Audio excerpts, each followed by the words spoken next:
Hi everyone, welcome to bongoDev। এই টিউটোরিয়ালটিতে আমরা ইউজার ইনপুট নিয়ে কথা বলবো। রিয়েল ওয়ার্ল্ডে আমরা শুধুমাত্র হার্ড কোডেড কোনো কিছু না লিখেও ইউজারকে ইনপুট দিতে বলতে পারি, অর্থাৎ ইউজার কম্পিউটারের কিবোর্ড থেকে ইনপুট দিবে। যেমন আমরা যদি একটি গুগল ফর্ম পূরণ করতে চাই, তারপর লগ ইন করতে চাই, তাহলে ইউজার আমাদেরকে ইমেল এবং পাসওয়ার্ড ইনপুট দেয়। সেই জিনিসগুলোই আমরা দেখব কিভাবে ইউজার ইনপুট নিতে হয় কম্পিউটারের কিবোর্ড থেকে পাইথনে। আপনি যদি আমার চ্যানেলটিতে নতুন হয়ে থাকেন, প্লিজ সাবস্ক্রাইব করে নেবেন আর নোটিফিকেশনের বেল আইকনটিতে ক্লিক করে নোটিফিকেশন টার্ন অন করে নেবেন। আমি নূর সিদ্দিক, bongoDev চ্যানেলটিতে আপনাদের স্বাগত জানাচ্ছি।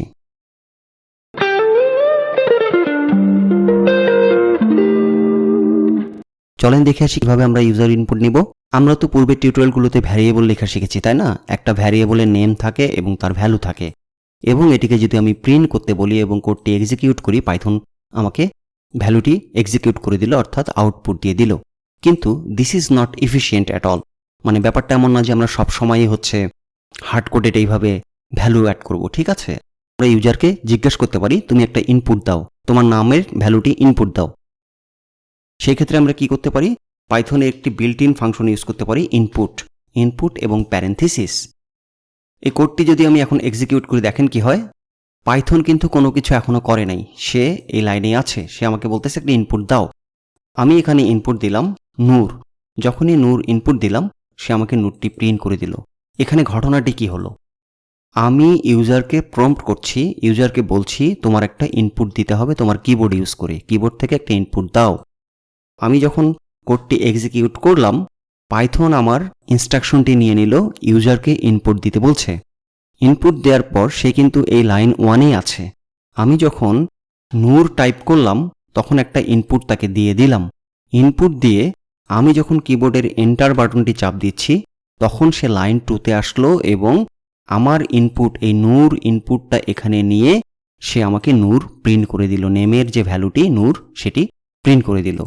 কিন্তু এখানে একটা যদি সমস্যা নোটিস করেন, ইউজারকে আমরা বলতে পারছি না বা ডিরেক্টলি কোনো ইনস্ট্রাকশন দেয়নি সে কি ইনপুট দিবে। কারণ একটা ইমেল হতে পারে, পাসওয়ার্ড হতে পারে, নেম হতে পারে। আমি এখানে বলতেছি একটা ইনপুট দেওয়ার পদ্ধতি আছে। আমি এখানে কোটেশন ইউজ করলাম, বললাম এন্টার ইয়োর নেম, হ্যাঁ, দিয়ে একটা ক্লোন দিলাম, ক্লোন দেওয়ার পর স্পেস দিলাম। এখন দেখেন ইউজারের কাছে কিন্তু এটা ক্লিয়ার, আমাকে নেম টাইপ করতে বলছে। এটি আমি এখন এক্সিকিউট করি, দেখেন পাইথন আমাকে সুন্দরভাবে এক্সিকিউট করে দিল এন্টার ইয়োর নেম। তাহলে ইউজার এখন ক্লিয়ারলি বুঝতে পারতেছে যে আমার নেম প্রিন্ট করতে হচ্ছে। আমি প্রিন্ট বললাম এখানে ওকে আমার নেম হচ্ছে নূর, তখন সে প্রিন্ট করে দিল নূর। এভাবেই কাজ করছে এটি। এখন আমি এখানে এটিকে আবার এক্সিকিউট করি। এক্সিকিউট করলে দেখেন এন্টার ইয়োর নেম বলতেছে। আমি ধরেন 6 দিলাম, সে আমাকে 6 প্রিন্ট করে দিল, ঠিক আছে? তাহলে এখন যদি আমি এটি টাইপ চেক করি, টাইপ 6, ওকে।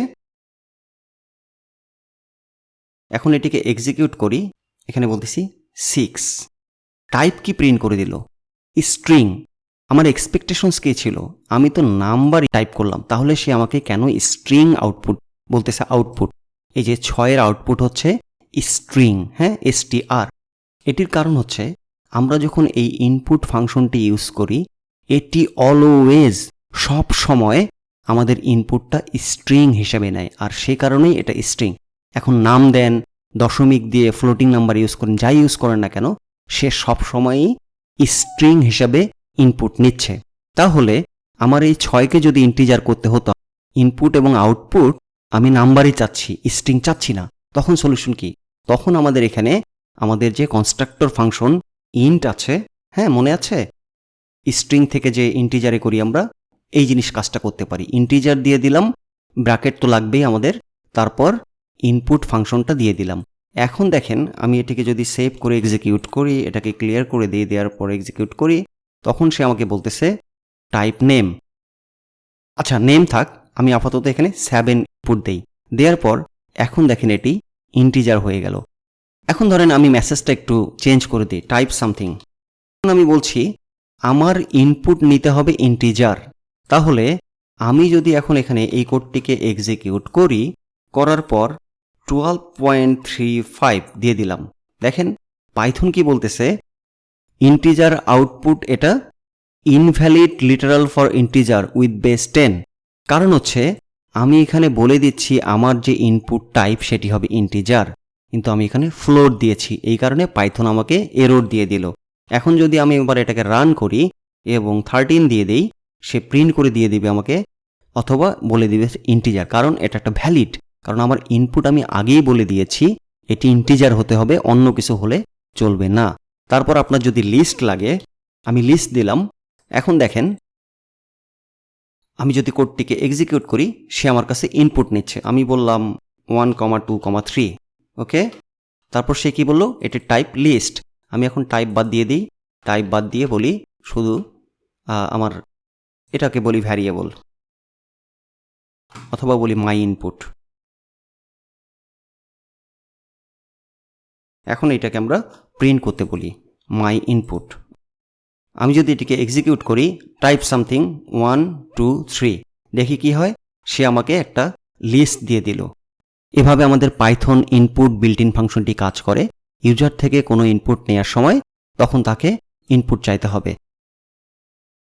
এখন ধরেন আমি এটা কেটে দিলাম, ইনপুটও কেটে দিলাম, এই জিনিসটা রাখলাম টাইপ সামথিং, এখানে বললাম হচ্ছে নেম, তারপর এটাকে ডুপ্লিকেট করে ফেললাম, এখানে বললাম হচ্ছে ইমেল, এটাকে ডুপ্লিকেট করে ফেললাম, এখানে বললাম হচ্ছে পাসওয়ার্ড। তারপর আমি ফাইনালি প্রিন্ট করব, print your registration is successful, right. এখন দেখি কি বলে, কোডটিকে এক্সিকিউট করি। এক্সিকিউট করার আগে বলি এন্টার নেম, তারপর হচ্ছে এখানে বললাম এন্টার ইমেল, আর এখানে বললাম হচ্ছে পাসওয়ার্ড। এখন আমি একটা রেজিস্ট্রেশন করতে যাচ্ছি, আমি বললাম এন্টার, তোমার নাম দিতে হবে, ইমেল দিতে হবে এবং পাসওয়ার্ড দিতে হবে। এই জিনিসগুলো প্রোভাইড করলে সে আমাকে প্রিন্ট করে দিবে ইওর রেজিস্ট্রেশন ইজ সাকসেসফুল। এখন এটিকে আমি রান করি, রান করলে সে আমাকে বলতেছে নেম হচ্ছে নূর। তারপর সে আমাকে এই লাইনে চলে গেল, বলতেছে এন্টার ইমেল হচ্ছে xyg@gmail.com দিলাম। তারপর সে আমার পাসওয়ার্ড চাচ্ছে, পাসওয়ার্ড ধরেন 1, 2, 3 কিছু একটা দিয়ে দিলাম আর। তাহলে সবগুলো যখন আমি ইনফরমেশন প্রোভাইড করলাম, ফাইনালি শেষে আমাকে একটা মেসেজ প্রোভাইড করবে। কিবোর্ডের এন্টার বাটনটি চাপ দিলেই সে আমাকে বলবে ইওর রেজিস্ট্রেশন কমপ্লিট। এভাবে আমরা পাইথনে ইউজার থেকে ইনপুট নিয়ে থাকি। পরবর্তী টিউটোরিয়ালে পাইথন ইন্ডেক্স নিয়ে কথা বলবো। আপনি যদি আমার চ্যানেলটি এখনো সাবস্ক্রাইব না করে থাকেন, প্লিজ সাবস্ক্রাইব করে নেবেন আর নোটিফিকেশনের বেল আইকনটিতে ক্লিক করে নোটিফিকেশন টার্ন অন করে নেবেন। নেক্সট ভিডিওতে দেখা হচ্ছে, ভালো থাকবেন, আল্লাহ হাফেজ।